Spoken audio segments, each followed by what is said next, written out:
Welcome to Season 2 of the Generational Dental Wealth Show.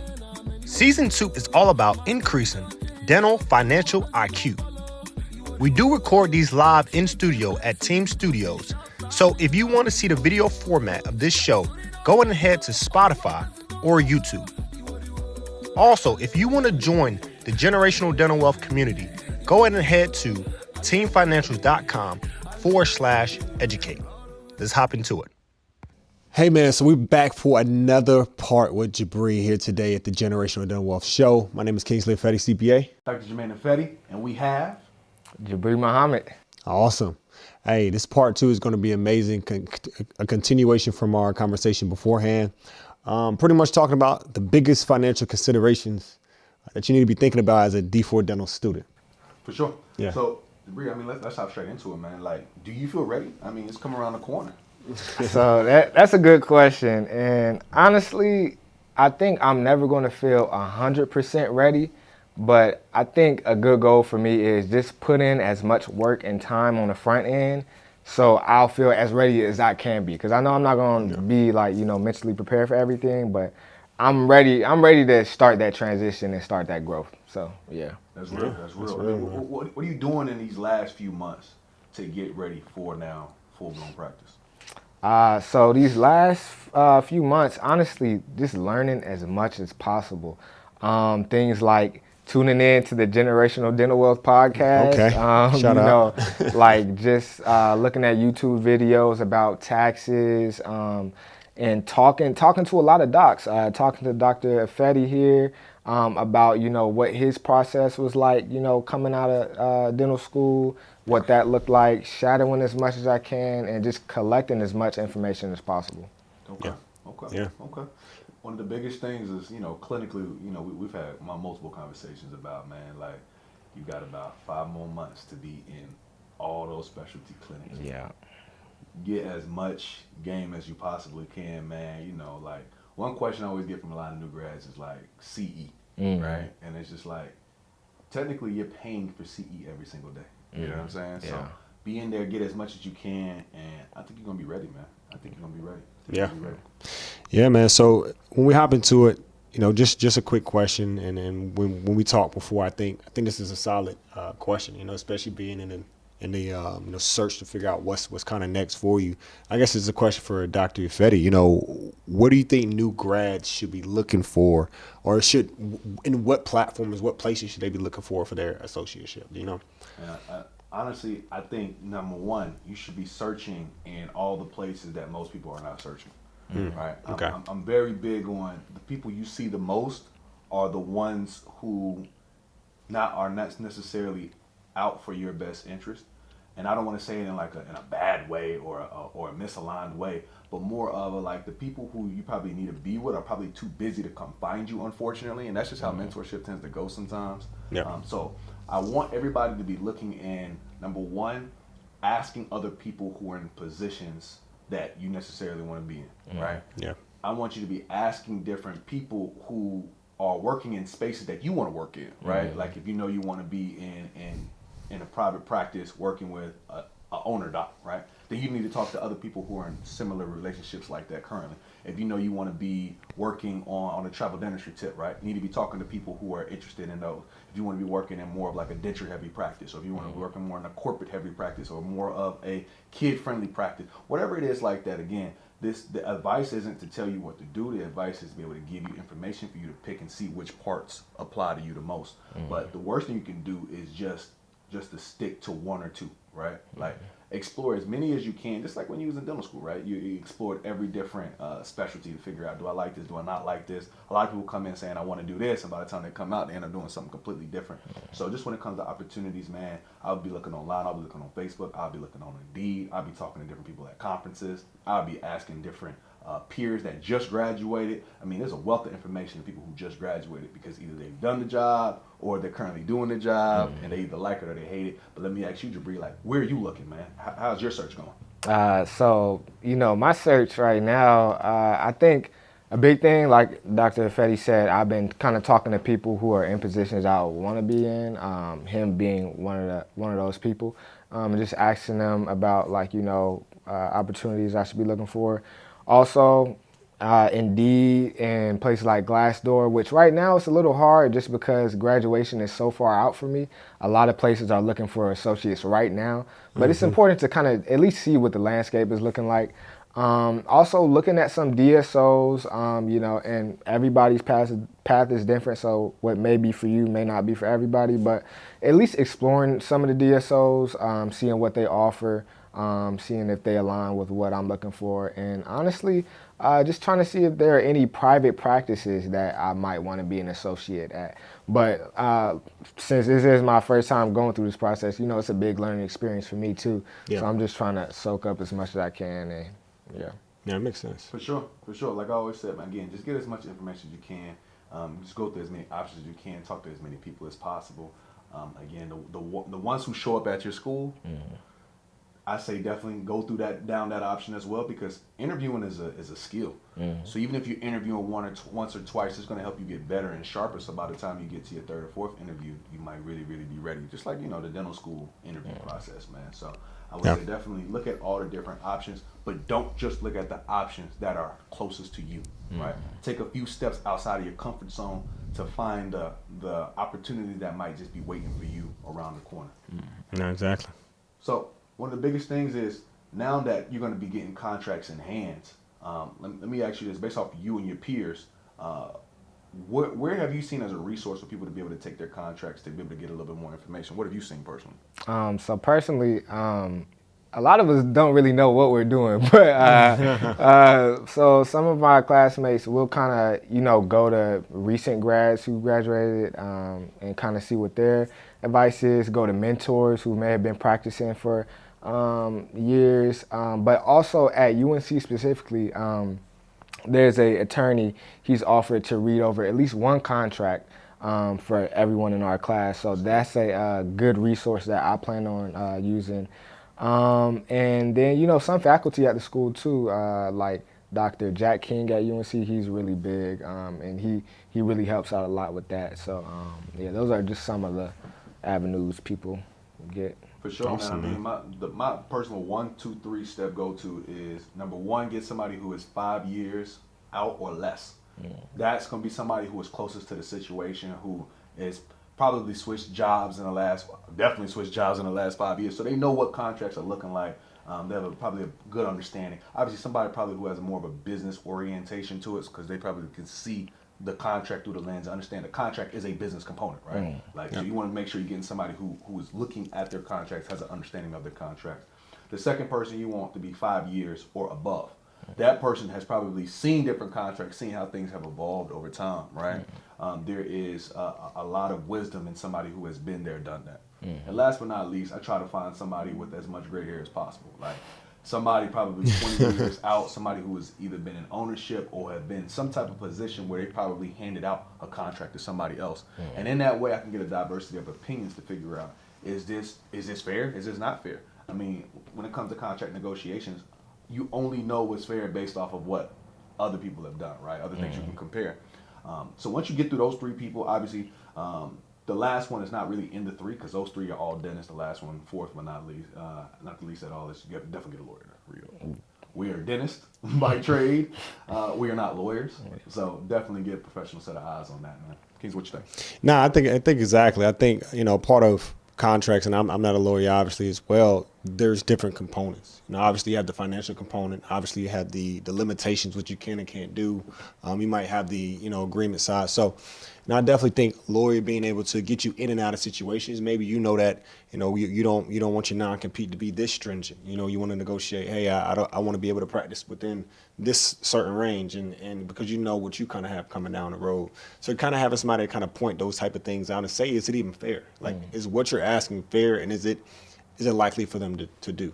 Not to get too much off topic, but when I see whenever I work with different lawyers, like going through the transition side, dental practice transitions, people are buying and selling dental practices, there's always room for negotiation, because they might, a buyer might go down, or the seller might go down on the purchase price of the dental practice, but then the buyer might have to go ahead and negotiate like how they're going to allocate certain assets. Like I said, I know it's going down a certain way, but just in every negotiation, every contract, there's always room for kind of a give take. right? If you let me, if you loosen up these limitations, I might take, something else as a hit. So, I think always your lawyer. If you have a financial professional as well, because as you know, every contract out there, every agreement out there probably has some type of financial consequence or reward to it.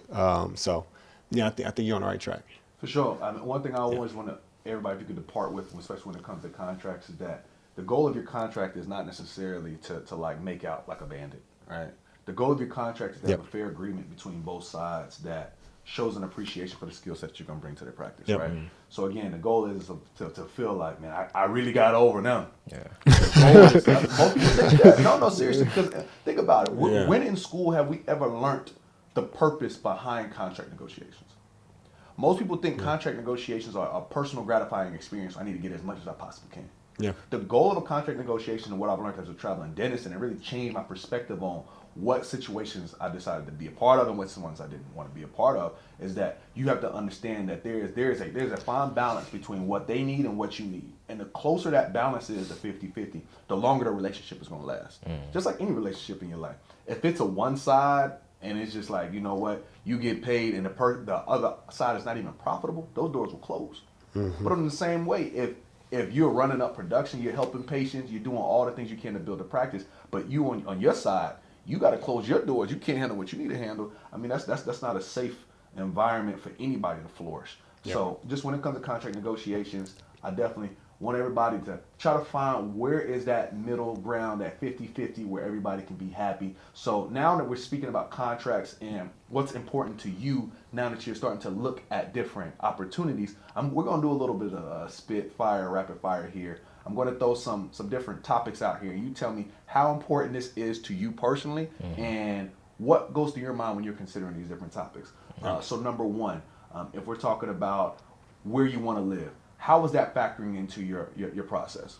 Where I want to live, I would say it's not extremely important just because, I don't have an entire family right now.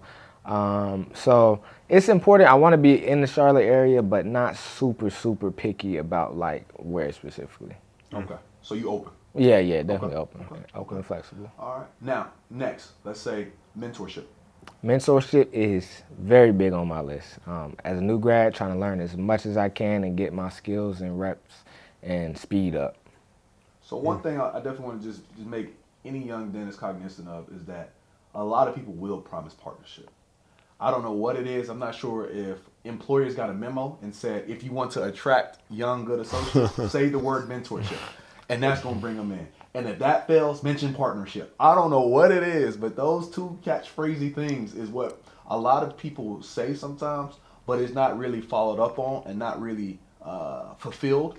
And those two are probably, especially mentorship, more than anything else, is one of the biggest components to a young dentist's career. I still remember one of my personal mentors who took me clinically to a whole nother level, Dr. Tatiana Novez, shout out to her. She made it a very safe space for me to learn clinically. So when you're going through your experiences, I hope you can find somewhere that with her, I could bring difficult cases to her. I could sit down with her and let her know like this tooth is sitting sideways. I'm not sure about it. But when she gives you the kind of peace of mind that, you know what, go ahead and give it your best shot. Let's go ahead and talk about some safe ways to do this before you go in. And when you go in, if you have any issues at all, stop, come grab me. We can sit down, look at the computer together and say, okay, I don't know where to go next. She's like, okay, pull here, and boom, tooth will come out. Or if we're talking about hitting the 60th minute, she'd be like, okay, I'm coming here and do it with you. I'm going to tell you exactly what I'm doing. So I'm hoping you can find somewhere like that where you can find some mentorship. But I just want everybody to be out there. Be very weary when it comes to the word mentorship. Personally, I would want to know who have they mentored before me, right? Who was in this spot before me? Yeah. A lot of practices have a revolving door when it comes to associateships. So I'm trying to figure out who was before me, and if there was no one before me, what's your plan for me? So mentorship, I'm glad that's on the top of your mind, especially during that D1 year, man. I love that. I love that. Next topic, compensation. Compensation. So I would say compensation is not at the top of my list, but it's also not at the bottom. I want to make sure I'm fairly compensated, but also as a new grad, you know, I am still learning things. So I would say for me, it's maybe around the middle. So make sure I'm not getting cheated, but also as a new grad, I can't be expecting to be making the big bucks. Yeah, and I know the money will come as time goes on. So it's not the top for me specifically. Okay. Gosh, I got one. I heard you say that. I heard you say earlier that you know you were looking at some different topics online, just trying to get your knowledge up on what you're about to undertake. How do you feel about the concept and the word financial literacy? Right, pouring into yourself on a financial line. Financial literacy, I feel like is so important, and I Yeah. feel like it's really just a lifetime journey of just constantly trying to learn little by little. Because that's the thing for me. A lot of topics, I was like, I really just don't understand that, and I'm gonna just leave that there, right?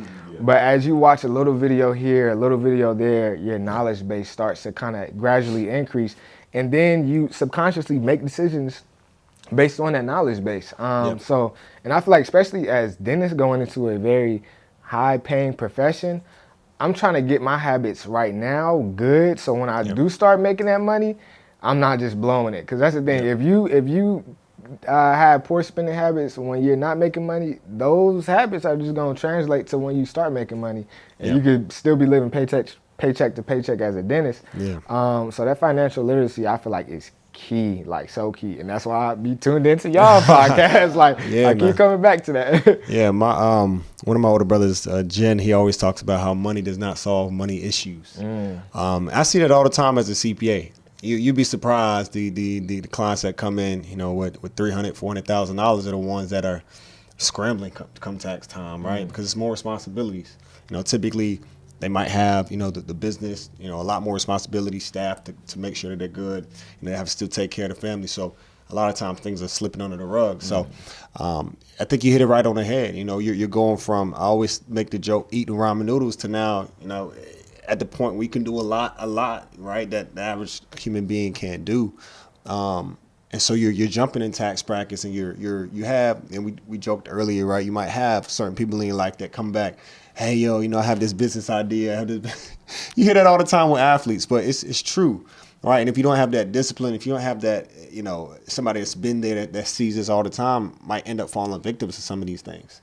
You know what I mean? So I'm glad you got that on the top of your mind, because number one thing I want to just make you aware of, not necessarily warn, but make you aware of, is that when you do go from student to dentist, in a lot of circles you are a target. You are a financial target for people to sell products, for people to push their agenda on you on a financial tip. So it's important for you to start coming up with your game plan, creating your board of advisors. So by the time you're ready, you already know what to do. And somebody to bounce your financial ideas off. So it's just like, does this make sense to do X? Does it make sense to do Y? You need somebody to help you, guide you through those situations. So I'm hoping definitely start. You got 5 months. Start thinking about who's going to fill that role for you. And just when it comes to finances, when you say those words that money doesn't solve money problems, I think people don't really realize that. Like I have a lot of peers, again, who graduated before me, and you could just tell when it's not right financially, you know. So I'm hoping, you know, to find that safe space.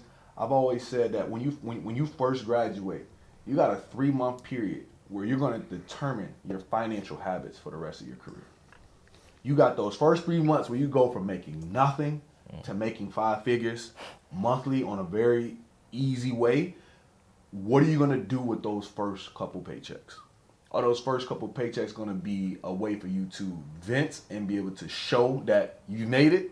Or is it going to be a seed in which you can now sow into your peace of mind and be able to create, as we like to call, a safety fund, because we don't believe in emergencies, a safety fund to make sure you're prepared for whatever goes on. So let me ask you this, man. Now that you're starting to put together the final steps and what's coming next for you, what's going through your mind? Any last things you want to leave with everybody here about the next steps for your journey? So the next steps, I would say one of the biggest things is don't just leave things up to chance, right? You at least have to try to plan certain things out. So you can just say, oh, well, I'm going to just live wherever, like at least put in the work or the time on the front end. So me, I'm thinking about acquiring property because that's a very important thing to me. And start building equity, you know, not just paying someone else's mortgage. So, you know, I'm exploring that option. I'm talking to people who are in that space. Also looking at, you know, just as far as where I want to work, talking to a lot of people. So things just aren't left up to chance. If you think, oh, it's just going to fall out of the sky, that's the wrong mentality to have. You have to prepare, because if you don't prepare, you'll just fall into somebody else's plan, you know? So, for sure. Yeah. I love it. I love it. Any final questions you have for the two of us, man? What can we do for you, man? Any final thoughts you got for us? Final thoughts, I mean, just make sure y'all keep y'all phones ringer on, because I'm going to be hitting y'all real soon. For sure. Yeah. Appreciate y'all for joining us on the Generational Dental Wealth Show. We look forward to hearing y'all from y'all next time. If y'all need to reach Jibri, y'all see him here, man. It's going to be a great time. We're going to put his information in the show notes. We'll see y'all next time. Peace. See ya.